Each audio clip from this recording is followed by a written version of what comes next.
എപ്പിസോഡിന്റെ തുടക്കത്തിൽ തന്നെ കാണിക്കുന്നത് പൊന്നാണെങ്കിൽ നമ്മുടെ പീമിനോട് വന്നിട്ട് സോറി പറയാണ്. ഇത് കേൾക്കുന്ന പീമി വയ്ക്കുന്നുണ്ട്, നിനക്ക് വലിയ പനിയും കാര്യങ്ങളൊക്കെ ഉണ്ടോ, നീ വയ്യാത്തോണ്ടാണ് ഇങ്ങനെയൊക്കെ ആക്ട് ചെയ്യുന്നതെന്ന് വെച്ചിട്ട് അവൻ്റെ മേത്തൊക്കെ തൊട്ട് വെക്കുന്നുണ്ട്. എനിക്ക് പാടില്ലായികൊന്നുമില്ല, ഞാൻ കാര്യമായിട്ട് പറഞ്ഞാന്ന് പറഞ്ഞിട്ട് അവൻ അവിടെ നിൽക്കുകയാണ്. നീ ശരിക്കും എന്നോട് സോറി പറയാൻ തന്നെ വന്നാണോ, അല്ലെങ്കിൽ എൻ്റെ മുഖത്ത് വേറെ ഉദ്ദേശം ഉണ്ടോ എന്ന് വയ്ക്കുന്നുണ്ട്. ഇതൊന്നും പീമിന് ഒട്ടും വിശ്വസിക്കാൻ പറ്റാതെ അവൻ്റെ പുറകെ പോകുന്നുണ്ട്. രണ്ടുപേരും കൂടി ലഞ്ച് കഴിക്കാൻ വേണ്ടിയിട്ടാണ് പോകുന്നത്. എന്നത്തെയും പോലെയല്ല, ഇന്നാണെങ്കിൽ പൊന്ന് നമ്മുടെ പീമിന് വേണ്ടിയിട്ട് ജ്യൂസും കാര്യങ്ങളൊക്കെ മേടിച്ച് വെച്ചിട്ടുണ്ട്. ഇത് കണ്ടിട്ട് അവനൊന്ന് എക്സൈറ്റഡ് ആവുന്നുണ്ട്. ഇവരിങ്ങനെ സംസാരിച്ചുകൊണ്ടിരിക്കുന്ന സമയത്താണ് അങ്ങോട്ടേക്ക് ടാൻ വരുന്നത്. ടാൻ വന്നിട്ട് ചോദിക്കുന്നുണ്ട്, എടാ പീമേ, നീ എന്താ ഞങ്ങളുടെ ഇവിടെ ഇരിക്കുന്നത്? ഞാനൊരു കാര്യം ചോദിച്ചോട്ടെ, നിങ്ങൾ രണ്ടുപേരും ഇവിടെ വന്നിരിക്കുന്നത് എന്ന് പറഞ്ഞിട്ട് ഒരു സ്പേസ് ഇടുന്നുണ്ട്. സത്യം പറയാം, ഇവിടുത്തെ ഫുഡ് ഇഷ്ടപ്പെട്ടിട്ടല്ലേ നീ ഇങ്ങോട്ട് വന്നേക്കുന്നതെന്ന് ചോദിക്കുമ്പോഴേക്ക് എടാ നീ പറഞ്ഞ് കറക്റ്റാണ്, അതുകൊണ്ട് തന്നെ ഞാൻ ഇങ്ങോട്ട് വന്നേക്കുന്നതെന്ന് പറയുന്നുണ്ട്. പൊട്ടന് ഒന്നും മനസ്സിലായിട്ടില്ലത് രണ്ടുപേർക്കും മനസ്സിലായിട്ടുണ്ട്. അങ്ങനെ ഇരിക്കുമ്പോഴാണ് നമ്മുടെ പൊന്നിനെ അവൻ്റെ ചേട്ടൻ ഫാങ് വിളിക്കുന്നത്. ഒന്ന് ഹെൽപ്പ് ചെയ്യാൻ വരാമോ എന്ന് ചോദിക്കുന്നുണ്ട്. എനിക്ക് പറ്റത്തില്ല, ഞാൻ ഫുഡ് കഴിക്കാമെന്ന് പറയുമ്പോൾ തന്നെ ഞാനാണെങ്കിൽ ചാടി അടിക്കുകയാണ്. അതിന് കുഴപ്പമൊന്നുമില്ല, ഞാൻ പോയി ഹെൽപ്പ് ചെയ്തോളാം, എനിക്കൊരു പ്രശ്നമില്ല, ഞാൻ ഫ്രീ ആന്ന് പറഞ്ഞിട്ട് അവനവിടെ നിന്ന് ഓടുന്നുണ്ട്. എടാ നീ പോയാൽ നിനക്ക് എന്തെങ്കിലും അറിയുമെന്ന് നിൽക്കുന്നുണ്ട്. ഞാനെല്ലാം സെറ്റാക്കിക്കോളാന്ന് പറഞ്ഞിട്ടാണ് ടാൻ അവിടെ നിന്ന് പോകുന്നത്. അങ്ങനെ രണ്ടുപേരും അവിടെ നിന്ന് ഫുഡ് കഴിക്കുന്നുണ്ട്. ടാനാണെങ്കിൽ ഒരു ഗ്ലൂ മേടിച്ചുകൊണ്ടാണ് പോകുന്നത്. ഗ്ലൂ ആണ് നമ്മുടെ ഫാനിന് അത്യാവശ്യം. അങ്ങനെ അതുകൊണ്ട് കൊടുക്കുന്നുണ്ട്. എടാ നിനക്കിത് എന്തെങ്കിലും ചെയ്യാൻ അറിയുമെന്ന് ചോദിക്കുമ്പോഴേക്കും എനിക്കറിയുമെന്നില്ല, നീ പറഞ്ഞു തന്നിട്ടുണ്ടെങ്കിൽ അതേപോലെ ഞാൻ ചെയ്തോളാം എന്നാണ് പറയുന്നത്. എന്നൊരു കാര്യം ചെയ്യേ, ഈ ഗ്ലൂ വെച്ചിട്ട് ഇതൊക്കെ ഒന്ന് ഒട്ടിക്ക്, ഇതേപോലെ ഒട്ടിച്ചാൽ മതി എന്ന് പറഞ്ഞ് മോഡലും കാര്യങ്ങളൊക്കെ കാണിച്ചു കൊടുക്കുന്നുണ്ട്. പക്ഷേ നമ്മുടെ ടാനാണെങ്കിൽ അവൻ്റെ ഫിംഗേഴ്സ് തമ്മിലാണ് കൂട്ടി ഒട്ടിച്ചേക്കുന്നത്. എന്നിട്ട് അവൻ കരയുന്നുണ്ട്. എന്താന്ന് ചോദിക്കുമ്പോഴേക്ക് എൻ്റെ ഫിംഗേഴ്സ് തമ്മിൽ ഒട്ടിപ്പോയി എന്ന് പറയുന്നുണ്ട്. ഫാനാണെങ്കിൽ അത് രണ്ട് കൈ കൊണ്ട് തന്നെ രണ്ട് ഫിംഗേഴ്സും അടർത്തി മാറ്റുന്നുണ്ട്. ഇനി നന്നായിട്ട് വേനെടുക്കുന്നുണ്ട് കേട്ടോ, നീ മര്യാദക്കരുത് വർക്ക് ചെയ്യാൻ പറയുന്നുണ്ട്. എല്ലാം കണ്ടിട്ട് ഫാങ് ഇരുന്ന് ചിരിക്കുകയാണ്. അവനും ഇതൊക്കെ ഒത്തിരി എൻജോയ് ചെയ്യുന്നുണ്ട്. അങ്ങനെ നമ്മുടെ ടോയ് ആണെങ്കിൽ നേരെ പോകുന്നത് ക്യൂവിനൊന്ന് പേടിപ്പിക്കാൻ വേണ്ടിയിട്ടാണ്. ക്യൂ ഈ സമയം പെയിൻറ് ചെയ്തുകൊണ്ടിരിക്കുകയാണ്. അതുകൊണ്ട് തന്നെ ഇവൻ പുറകിൽ നിന്ന് പേടിപ്പിക്കുമ്പോഴേക്കും ഒന്ന് പേടിച്ചു പോകുന്നുണ്ട്. എടാ ഞാൻ വർക്ക് ചെയ്യല്ലേ, നീ ഇവിടെ ഇങ്ങനെയൊന്നും കളിക്കാതെ മാറിപ്പോയിന്ന് സ്കേറ്റിംഗ് കളിക്ക്, നീ എൻ്റെ ഒപ്പം ഇങ്ങനെ കളിക്കണ്ടെന്നും പറയുന്നുണ്ട്. നമ്മുടെ ടോയ്ക്കാണെങ്കിൽ അതങ്ങ് കൊണ്ടു. അതുകൊണ്ട് സ്കേറ്റിംഗ് ബോർഡ് തൊട്ട് അവിടെ ഇടിച്ചിടിച്ച് സൗണ്ട് ഉണ്ടാക്കിക്കൊണ്ടിരിക്കുകയാണ്. നിന്നോട് ഞാൻ ഒരു പ്രാവശ്യം പറഞ്ഞു ഇവിടെ നിന്ന് കളിക്കരുതെന്ന്. ആണോ, അന്ന് നിങ്ങൾ എന്താണെന്ന് വെച്ചാൽ ചെയ്യുമെന്ന് പറഞ്ഞിട്ട് അവൻ അവിടെ ഓടാണ്. അതിൻ്റെ പുറകെ ക്യൂ ഓടുന്നുണ്ട്. നേരെ നമ്മുടെ പീം വന്നിടത്തേക്കാണ് അവർ ഓടുന്നത്. പീമിൻ്റെ ബാക്കിൽ പോയി നിന്നിട്ട് നമ്മുടെ ടോയ് ആണെങ്കിൽ അവനെ രക്ഷിക്കാൻ പറയുന്നുണ്ട്. അങ്ങോട്ടും ഇങ്ങോട്ടും ഇവർ തല്ലൊടിച്ചുകൊണ്ടിരിക്കുന്ന സമയത്താണ് പിന്നെ ടോന്ന് വിളിച്ചിട്ട് അങ്ങോട്ടേക്ക് വരുന്നത്. അതായത് ഈ ടോയിനെ പുന്നിന് നേരത്തെ അറിയാം. നിങ്ങളെന്താ ഇവിടെ നോക്കുമ്പോഴേക്കും, അതായത് നിങ്ങൾ തമ്മിൽ ലവേഴ്സ് വല്ല ആണോ എന്ന് നമ്മുടെ ടോയ് ചോദിക്കുന്നുണ്ട്. അല്ല, ഞങ്ങൾ ലവേഴ്സ് എന്നല്ല, നിനക്ക് കണ്ണ് കാണാൻ പാടില്ലെന്നാണ് പീം പറയുന്നത്. അതല്ലടാ, നിങ്ങൾ ഒരുമിച്ച് എപ്പോഴും കാറിലൊക്കെ പോണേ ഞാൻ കാണാറുണ്ട്, അതുകൊണ്ടാണ് ഞാൻ ചോദിച്ചതെന്ന് പറയുന്നുണ്ട്. ഞങ്ങൾ ലവേഴ്സ് എന്നല്ല, ഞാനെങ്ങനെയാണ് ഇവനെ പ്രേമിക്കുക, ഇങ്ങനത്തെ ഒരാളെ ഞാൻ പ്രേമിക്കുക പോലും ഇല്ലെന്ന് നമ്മുടെ പീം ഒറ്റടിക്കെന്ന് പറയാണ്. അല്ല, നീ എന്താ മെഡിസിനും മതി ഇവിടെ വന്ന് ചേർന്നതെന്ന് ചോദിക്കുമ്പോഴേക്കും ആ പ്ലാനൊക്കെ ഞാൻ മാറ്റി, അതുകൊണ്ടാണ് ഇങ്ങോട്ടേക്ക് വന്നത്, അബ്രോഡ് പോകാനായിട്ട് എനിക്ക് താല്പര്യമില്ല എന്ന് പറയുന്നുണ്ട്. അന്ന് നമുക്ക് എല്ലാവർക്കും കൂടി ഒരു സ്ഥലത്തേക്ക് പോകാമെന്ന് പറയുന്നുണ്ട്. അതേപോലെ തന്നെ ടോ എല്ലാവരും വിളിച്ചുകൊണ്ട് പുന്നിൻ്റെ ഒപ്പം പോകുന്നുണ്ട്. ഈ സമയം പുന്നിനോട് ഭയങ്കര ക്ലോസ് ആയിട്ടാണ് ടോ ബിഹേവ് ചെയ്തുകൊണ്ടിരിക്കുന്നത്. നിന്നെ ആരെങ്കിലും പുള്ളി ചെയ്യുന്നെങ്കിൽ പറയണമെന്നൊക്കെ പറഞ്ഞു മുടിയൊക്കെ ടാപ്പ് ചെയ്യുന്നുണ്ട്. ഇതൊന്നും ക്യൂവിന് അത്ര തന്നെ ഇഷ്ടപ്പെടുന്നില്ല. ക്യൂ ആണെങ്കിൽ നമ്മുടെ ടോയിൻ്റെ കോളറിൽ പിടിച്ച് വലിച്ച് ബാക്കോട്ട് ഇരുത്തിയിട്ട് വണ്ടിയിലിരിക്കുമ്പോൾ പ്രോപ്പറായിട്ട് ഇരിക്കണമെന്ന് പറഞ്ഞ് ഒച്ച എടുക്കുന്നുണ്ട്. കാരണം അവന് ഈഗോ നന്നായിട്ട് ജെലസ് ആവുന്നുണ്ട്. അതുകൊണ്ടാണ് ഇങ്ങനെയൊക്കെ കിടന്ന് കാണിക്കുന്നത്. നമ്മുടെ ക്യൂ പെട്ടെന്ന് തന്നെ നോക്കിയാണ്, അല്ലട പീമയെ, നീ കഴിഞ്ഞ ആഴ്ച പറഞ്ഞല്ലോ ആരോ നിന്നെ വെയിറ്റ് ചെയ്യിപ്പിച്ചത്, അത് ശരിക്കും എന്താന്ന് പറയുമ്പോഴേക്കും തന്നെ പീം പറയാൻ പോകുമ്പോഴേക്കും നമ്മുടെ പുന്നാണെങ്കിൽ ഒന്ന് ചുമക്കുന്നുണ്ട്. അതൊരു പട്ടിക്കുട്ടിയായിരുന്നു, വേറെ ആരുമല്ലെന്ന് പറയുന്നുണ്ട്. അങ്ങനെ എല്ലാവരും ആ ഡെസ്റ്റിനേഷനിൽ എത്തുന്നുണ്ട്. അവിടെ എത്തിയിട്ട് നമ്മുടെ ടോയും ക്യൂ ഒക്കെ ആണെങ്കിൽ അവർ ഓരോരോ കാര്യം കാണാനായിട്ട് അങ്ങോട്ടേക്ക് മാറാണ്. നമ്മുടെ പുന്നു പറയുന്നുണ്ട്, എന്നാൽ നമുക്കും അങ്ങോട്ട് പോയാലോ എന്ന് വയ്ക്കുമ്പോഴേക്കും അതിന് ഞാൻ മാത്രമേ പോകുന്നുള്ളൂ എന്ന് പറഞ്ഞിട്ട് പീം അവിടെ നിന്ന് പോവുകയാണ്. പീമിൻ്റെ പുറകെ തന്നെ പുന്നുണ്ട്. പുന്ന് അവിടെ ചെന്നിരുന്നിട്ട് പീം എന്താണോ ചെയ്യുന്നത് അതിട്ട് എന്നെ നോക്കിക്കൊണ്ടിരിക്കുകയാണ്. എടാ നീ ഞാൻ പെയിൻറ്റിങ് ചെയ്യുന്നത് ഇങ്ങനെ നോക്കിക്കൊണ്ടിരിക്കുന്നത് ചെയ്ത് കഴിയുമ്പോൾ നശിപ്പിക്കാനാണോ എന്ന് ചോദിക്കുന്നുണ്ട്. അല്ല, അന്ന് ശരിക്കും ഒരു ആക്സിഡൻറ്റിൽ അങ്ങനെ സംഭവിച്ചതാണ്, ഇതൊക്കെ മനസ്സിൽ തട്ടി തന്നെയാണോ പറയുന്നതെന്ന് ചോദിക്കുന്നുണ്ട്. എന്നാൽ കുറച്ച് നേരം നീ ഇവിടെ ഇരിക്കേ, ഞാനിപ്പോൾ വരാമെന്ന് പറയുന്നുണ്ട്. നിന്നെപ്പോലെ ഞാനിവിടെ ഒറ്റക്കാക്കിയിട്ട് പോകത്തില്ല എന്നും കൂടി ടീം പറയുന്നുണ്ട്. ക്യൂ ആണെങ്കിൽ അവൻ്റെ വർക്കും കാര്യങ്ങളൊക്കെ ചെയ്തുകൊണ്ടിരിക്കുകയാണ്. അതിൻ്റെ നേരെ ഓപ്പോസിറ്റ് തന്നെ ഇരുന്നിട്ടാണ് നമ്മുടെ ടോയ് സ്കേറ്റ് ചെയ്തുകൊണ്ടിരിക്കുന്നത്.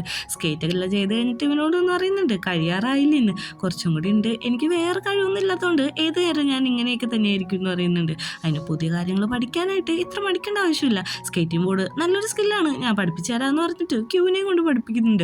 ക്യൂവിനാണെങ്കിൽ നല്ലതായിട്ട് പേടിയാവുന്നുണ്ട്. പേടിക്കണം, എൻ്റെ കൈ പിടിച്ചോളാൻ പറഞ്ഞിട്ട് പയ്യെ അവന് സ്കേറ്റ് ചെയ്യാനായിട്ട് പഠിപ്പിക്കുന്നുണ്ട്. നമ്മുടെ ഭീമ പോയിട്ട് വന്നത് ഐസ്ക്രീം മേടിക്കാനാണ്, വേറൊന്നിനല്ല. ഞാൻ നിന്നെ ഇവിടെ ഒറ്റക്കാക്കിയിട്ട് പോകുന്നത് തിങ്ക് ചെയ്ത് നോക്കുമ്പോഴേക്കും അങ്ങനെ ഞാൻ തിങ്ക് ചെയ്യില്ല, കാരണം എനിക്ക് നിന്നെ നല്ല വിശ്വാസമെന്ന് പറയുന്നുണ്ട്. അങ്ങനെ അവിടുന്ന് എല്ലാവരും തിരിച്ചു പോരാനായിട്ട് റെഡി ആവുന്നുണ്ട്.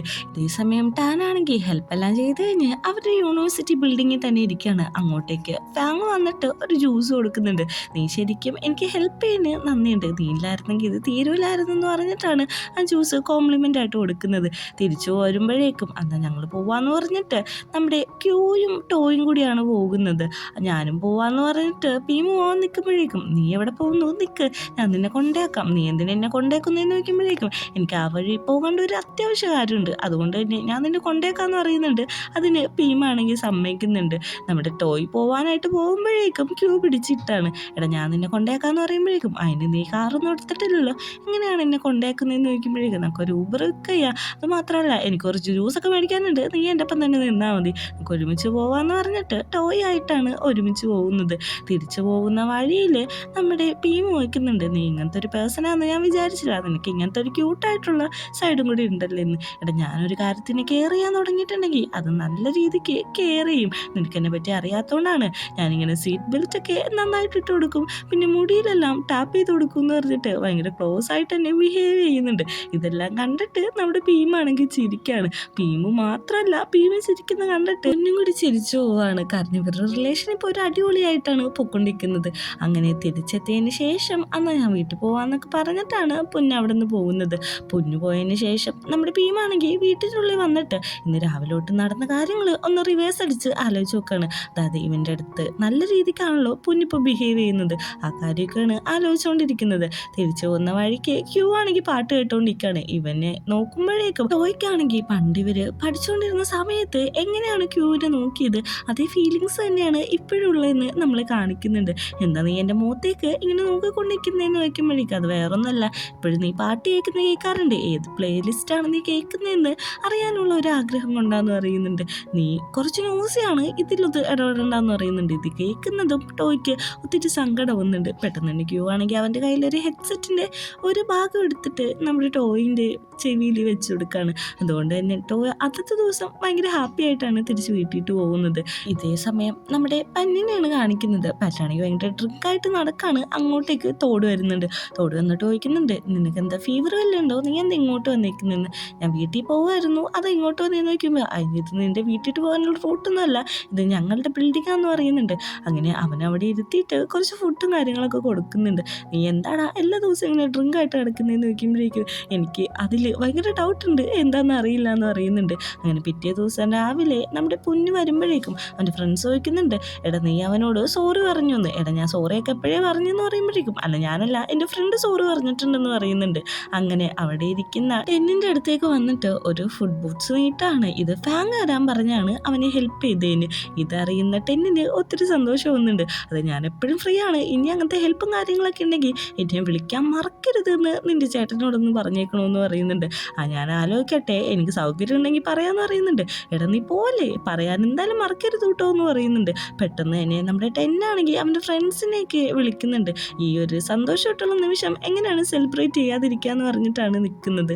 നമ്മുടെ ആർട്ട് ഗാലറിയിലാണെങ്കിൽ കൂട്ടുകാരത്തി ചോദിക്കുന്നുണ്ട്, ഈ ക്യൂ എന്തോരം നേരമാണ് ഉറങ്ങാൻ തുടങ്ങിയിട്ട്, ഇവൻ്റെ രാത്രി ഉറക്കമൊന്നുമില്ലേന്ന്. അവൻ രാത്രി ഒന്നും ഉറങ്ങില്ല, എപ്പോഴും ഇങ്ങനെ വർക്കൊക്കെ ചെയ്തുകൊണ്ടിരിക്കുന്നതുകൊണ്ട് തന്നെ എപ്പോഴോ തോന്നുന്നത് അപ്പോഴോ ഉറങ്ങും എന്ന് പറയുന്നുണ്ട്. ഇതേ സമയത്താണ് ടെന്ന് വിളിക്കുന്നത്, ഇന്ന് നിൻ്റെ വീട്ടിൽ ആൻറ്റി ഇല്ലല്ലോ, അതുകൊണ്ട് തന്നെ ഇന്നൊക്കെ അവിടെ പാർട്ടി സെറ്റാക്കാമെന്ന്. ഇന്ന് പാർട്ടി സെറ്റാക്കണമെങ്കിൽ അതിൻ്റെ പെർമിഷൻ വേണ്ടതെന്ന് വയ്ക്കുമ്പോഴേക്കും അതൊക്കെ സെറ്റാന്ന് പറയുന്നുണ്ട്. ക്യൂ അതിനും സമ്മതിക്കുന്നുണ്ട്. അങ്ങനെ നമ്മുടെ തോടിനെ വിളിക്കുന്നുണ്ട്, നീ പാർട്ടിക്ക് വരണം, പൊന്നിനെ വിളിക്കാമെന്ന് പറയുമ്പോഴേക്കും പൊന്നിനെ ഞാൻ വിളിച്ചോളാം, അവനിവിടെ എൻ്റെ അടുത്ത് കിടക്കുന്നുണ്ടെന്ന് പറയുന്നുണ്ട്. അങ്ങനെ പൊന്നിനെ കളിപ്പിച്ചുകൊണ്ട് അവിടെ തോടിരിക്കുന്നുണ്ട്. അങ്ങനെ അവർ പാർട്ടിയുടെ കാര്യങ്ങൾ സെറ്റാക്കാൻ വേണ്ടി വീട്ടിട്ട് പോകുമ്പോഴാണ് അങ്ങോട്ടേക്ക് ടോ വരുന്നത്. ടോയിനോട് നമ്മുടെ ഭീമ വാങ്ങിക്കുന്നുണ്ട്, ഇന്ന് എൻ്റെ വീട്ടിലൊരു പാർട്ടി ഉണ്ട്, നിനക്ക് വരാൻ താല്പര്യമുണ്ടോയെന്ന്. അതിനിപ്പോൾ എന്താ ഞാൻ വരാം, ഞാൻ ഉണ്ടാക്കിയത് നിനക്ക് ഫുഡായിട്ട് കഴിക്കുകയും ചെയ്യാമല്ലോ എന്ന് ചോദിക്കുമ്പോഴേക്കും അതിന് എനിക്ക് താല്പര്യമില്ല എന്ന് പറയുന്നുണ്ട്. അങ്ങനെയാണെങ്കിൽ നിൻ്റെ ക്യൂ ഉണ്ടാക്കിക്കോളും, ക്യൂ ഉണ്ടാക്കിയിട്ട് നമുക്ക് കഴിക്കാമെന്ന് പറഞ്ഞിട്ട് രണ്ടുപേരും കൂടി ക്യൂ ഷെഫ് എന്നൊക്കെ പറഞ്ഞിട്ട് അവിടെ നിന്ന് ബഹളം ഉണ്ടാക്കി പോവാണ്. ഇതെല്ലാം കേൾക്കുന്ന നമ്മുടെ ക്യൂ ആണെങ്കിൽ എല്ലാം കൂടി എൻ്റെ നെഞ്ചത്തേക്കാണല്ലോ വന്ന് ചേരുന്നതെന്നുള്ള ഒരു എക്സ്പ്രഷനിലാണ് അവിടെ നിൽക്കുന്നത്. ഇങ്ങനെ ഈവൻ ഈവനിങ് ആവുന്നുണ്ട്. എല്ലാവരും പറഞ്ഞ സമയത്ത് തന്നെ പാർട്ടിക്ക് എത്തിയിട്ടുണ്ട്. എല്ലാവരുടെയും സംശയം എന്തിനാണ് ഇന്ന് ഇവിടെ ഒരു പാർട്ടി വെച്ചേക്കുന്നതെന്നാണ്. അതൊക്കെ പറയാമെന്ന് പറഞ്ഞിരിക്കുമ്പോൾ തന്നെ ഓളാണെങ്കിൽ നമ്മുടെ ടെന്നിന് കയ്യിലിരിക്കുന്ന സ്നാക്സ് ചോദിക്കുകയാണ്. ഇതൊന്നും തരാൻ പറ്റില്ല എന്ന് പറയുമ്പോഴേക്കും നമ്മുടെ ടോയും കൂടെ കൊടുക്കുന്നുണ്ട്. എനിക്കും വേണം, കണ്ടിട്ട് നല്ല ടേസ്റ്റ് ഉണ്ടെന്ന് തോന്നുന്നല്ലോ എന്ന് പറയുന്നുണ്ട്. നിങ്ങൾക്ക് നാളല്ലേ ഇത്ര വലിയ പിള്ളേരായില്ലേ, അതുകൊണ്ട് നിങ്ങൾ നിങ്ങളുടെ കാര്യം നോക്ക്, എൻ്റെ സ്നാക്സ് ഞാൻ ആർക്കും തരൂല എന്ന് പറഞ്ഞിട്ട് തല്ലുപിടിച്ചുകൊണ്ടിരിക്കുകയാണ്. ഇങ്ങനത്തെ പപ്പി ഫേസ് എന്നോട് കാണിക്കല്ലേ, ഞാൻ ഈ പാർട്ടി വെച്ചേക്കുന്നത് എന്താണെന്ന് വെച്ചിട്ടുണ്ടെങ്കിൽ എനിക്കൊരാളെ ഇഷ്ടമെന്ന് പറയുമ്പോഴേക്കും ക്യൂ പറയുന്നുണ്ട്. അതിന് നിനക്ക് എല്ലാവരും ഇഷ്ടമുള്ളത് അതല്ല, ഇയാളുടെ അപ്പം ഞാൻ എന്തായാലും സെറ്റിൽഡ് ആവും എന്ന് പറയുന്നുണ്ട്. അങ്ങനെ പാർട്ടിയൊക്കെ ആഘോഷിച്ച് എല്ലാം കൂടെ ലക്കില്ലാതെയാണ് കിടന്നുകൊണ്ടിരിക്കുന്നത്. നമ്മുടെ ടെന്നാണെങ്കിൽ ഉറക്കപ്പിച്ചിൽ എന്താണ്ടൊക്കെ വിളിച്ചു പറയുന്നുണ്ട്. പന്നാണെങ്കിൽ കൺസൾട്ട് ഇല്ലാതെ കള്ളുപിടിച്ച ഇതാണ് സെക്ഷൻ എന്നൊക്കെ പറഞ്ഞ് എല്ലാവരെയും പേടിപ്പിക്കുന്നുണ്ട്. അങ്ങോട്ടേക്ക് ടോ വന്നിട്ട് ചോദിക്കുകയാണ്, ഈ കുഷൻ ഞാൻ എടുത്തോട്ടേന്ന്. എടാ അത് കംഫർട്ടല്ല, നീ വേണമെങ്കിൽ എൻ്റെ കൈ കിടന്നു, ഇവിടെ ഒന്ന് കിടന്നോളാനായിട്ട് പീമ് പറയുമ്പോൾ തന്നെ ക്യൂ പറയാണ്. എൻ്റെ ഒന്നും ആവശ്യമില്ല, നീ എൻ്റെ അടുത്ത് വന്ന് കിടന്നു. ഇവിടെ ഉള്ളവരെല്ലാവരും കള്ളുപിടിച്ച് ലക്കില്ലാതെയാണ് കിടക്കുന്നത്, ഞാൻ മാത്രമേ ഉള്ളൂ സേഫ്റ്റി ഉള്ള ആളെന്ന് പറഞ്ഞിട്ട് അവനോട് പിടിച്ചെടുത്തുന്നുണ്ട്. ഈ ഒരു സംഭവം നമ്മുടെ ടോയ്ക്ക് നല്ല രീതിക്ക് ഹാപ്പി ആയിട്ടുണ്ട്. അവൻ സന്തോഷത്തോടെ അന്ന് അവിടെ കിടന്നുറങ്ങുന്നുണ്ട്. പിറ്റേ ദിവസം രാവിലെ നമ്മുടെ പീമാണെങ്കിൽ പ്രൊഫസറിനെ അവൻ്റെ വർക്കും കാര്യങ്ങളെല്ലാം കാണിക്കുന്നുണ്ട്. വർക്കെല്ലാം നല്ലതായതുകൊണ്ട് തന്നെ പ്രൊഫസർ അതിന് സീൽ വെച്ച് കൊടുക്കുന്നുണ്ട്. അങ്ങനെ പുറത്തേക്ക് ഇറങ്ങി ക്യൂ ചോദിക്കുന്നുണ്ട്. എങ്ങനെയുണ്ടെന്ന് നോക്കുമ്പോഴേക്കും എല്ലാം ഓക്കെ ആയിട്ടുണ്ട്, എന്നാൽ ഞാൻ നിനക്ക് വേണ്ടിയിട്ട് വെയിറ്റ് ചെയ്യാന്ന് പറയുന്നുണ്ട്. ഓ നീ വെയിറ്റ് ചെയ്യുന്നതിൽ ഭയങ്കര അഗ്രകണ്ണനാണല്ലോ എന്ന് പറഞ്ഞിട്ട് രണ്ടും കൂടി തല്ലു പിടിച്ചോണ്ടിരിക്കുകയാണ്. പുറത്തേക്ക് ഇറങ്ങിയ പീമിൻ്റെ അടുത്തേക്ക് നേരിട്ട് വരുന്നത് നമ്മുടെ പുന്നാണ്. പുന്നു വന്നിട്ട് വണ്ടി കയറാൻ പറയുന്നുണ്ട്. അല്ല എനിക്ക് വണ്ടി കയറാനായിട്ട് താല്പര്യമില്ല, ഞാൻ എന്തിനാ വന്നേ നോക്കുമ്പോഴേക്കും ഞാൻ നിന്റെ വീട് വഴിയാണ് പോണത്, നിന്നെ ഡ്രോപ്പ് ചെയ്യാന്ന് പറയുന്നുണ്ട്. അങ്ങനെ പോയിക്കൊണ്ടിരിക്കുമ്പോഴേക്കും നമ്മുടെ പീം അറിയാം റെസ്റ്റോറൻറ്റിൻ്റെ അവിടെ ഒന്ന് നിർത്ത്, എനിക്ക് വിശക്കുന്നുണ്ട്, കഴിച്ചിട്ട് പോകാമെന്ന്. അപ്പോഴേക്കും നമ്മുടെ പൊന്നിറങ്ങുമ്പോൾ നീ എങ്ങോട്ടാന്ന് നോക്കുന്നുണ്ട്. ഞാനും കഴിക്കാൻ വേണ്ടിയുണ്ട്, എനിക്ക് നന്നായിട്ട് വിശക്കുന്നുണ്ടെന്ന്. അങ്ങനെ അവിടെ എത്തിയിട്ട് ഓർഡർ ചെയ്യാണ്. അവിടെ മെനുവും കാര്യങ്ങളൊന്നും ഇല്ലാത്തതുകൊണ്ട് തന്നെ പൊന്നിന് ആകെ ഒരു കൺഫ്യൂഷൻ ഉണ്ട്. അവൻ ആദ്യമായിട്ടാണ് ഇങ്ങനത്തെ ഒരു റെസ്റ്റോറൻറ്റിലേക്കൊക്കെ കയറുന്നത്. അതുകൊണ്ട് നമ്മുടെ പീമ മേടിച്ച അതേ ഫുഡ് തന്നെയാണ് ഓർഡർ ചെയ്യുന്നത്. ആ ഫുഡിൽ സ്പൈസസ് ആഡ് ചെയ്ത് കൊടുക്കാനായിട്ട് പീം എടുക്കുമ്പോൾ അതിൻ്റെ ആവശ്യമൊന്നുമില്ല, എനിക്കിത് നന്നായിട്ട് ആഡ് ചെയ്യാൻ അറിയാമെന്ന് പറയുന്നുണ്ട്. അങ്ങനെ കുറേ ചില്ലീസും കാര്യങ്ങളൊക്കെ അവൻ വാരിയിടുന്നുണ്ട്. ഇതൊക്കെ കണ്ടുകൊണ്ട് പീമ് ചിരിക്കുന്നുണ്ട്. എന്തായാലും അത് നല്ല സ്പൈസി ആണെന്ന് പീമിന് മനസ്സിലായിട്ടാണ് ചിരിക്കുന്നത്. ഈ ഇട്ട സാധനങ്ങളൊന്നും പുന്നിന് കഴിക്കാൻ പറ്റുന്നില്ല. ഇതില്ല ഞാൻ ആദ്യം പറഞ്ഞത്, ഞാൻ ഇട്ട് തരാമെന്ന്. എനിക്ക് ചുണ്ടൊക്കെ നന്നായിട്ട് എരിയുന്നു എന്ന് പറയുമ്പോഴേക്കും എന്നോട് പീമാണെങ്കിൽ വെള്ളത്തിൽ കൈ മുക്കിയിട്ട് അത് ചുണ്ടി വെച്ച് കൊടുക്കാണ്. അവരൊരു ഐ ടു ഐ കോണ്ടാക്റ്റ് അപ്പം തന്നെ ഉണ്ടാകുന്നുണ്ട്. പെട്ടെന്ന് തന്നെ നമ്മുടെ പീമ് കൈമാറ്റിയിട്ട് അറിയുന്നുണ്ട്, നിനക്ക് ഇങ്ങനെ ചുണ്ടരിയുന്നെങ്കിൽ ഇങ്ങനെ ചെയ്താൽ മതി, പെട്ടെന്ന് തന്നെ മാറിക്കോളൂന്ന്. അങ്ങനെ ഫുഡ് കഴിച്ചിട്ട് തിരിച്ചവർ വീട്ടിനകത്ത് എത്തുന്നുണ്ട്. നിനക്ക് എൻ്റെ വീട്ടിലുള്ള വഴി മറന്നിട്ടില്ലല്ലേ എന്ന് ചോദിക്കുമ്പോഴേക്കും എങ്ങനെയാണ് മറക്കുക, നീ ആ ഡ്രിങ്ക് ആയിട്ടുള്ള ദിവസം നിനക്ക് ഓർമ്മയുണ്ടോ, നീ എന്തൊക്കെയാണ് പറഞ്ഞത്, ഈ ഫേസ് നല്ലതാണ്, എൻ്റെ മൂക്ക് നല്ലതാണ്, നിൻ്റെ മുടി എന്ത് ഭംഗിയാണ്, ലിപ്സൊക്കെ കാണാൻ എന്ത് രസമാണെന്ന് പറഞ്ഞിട്ട് ഭയങ്കര ക്ലോസ് ആയിട്ട് ഇരിക്കുന്നുണ്ട്. ഇവർ കിസ് ചെയ്യാൻ പോകുന്ന പോലെയാണ് ഈ ഒരു സീക്വൻസി കാണിക്കുന്നത്. ഈ ഒരു സീനും കൂടി കാണിച്ചിട്ടാണ് 4ാമത്തെ എപ്പിസോഡ് അവസാനിക്കുന്നത്.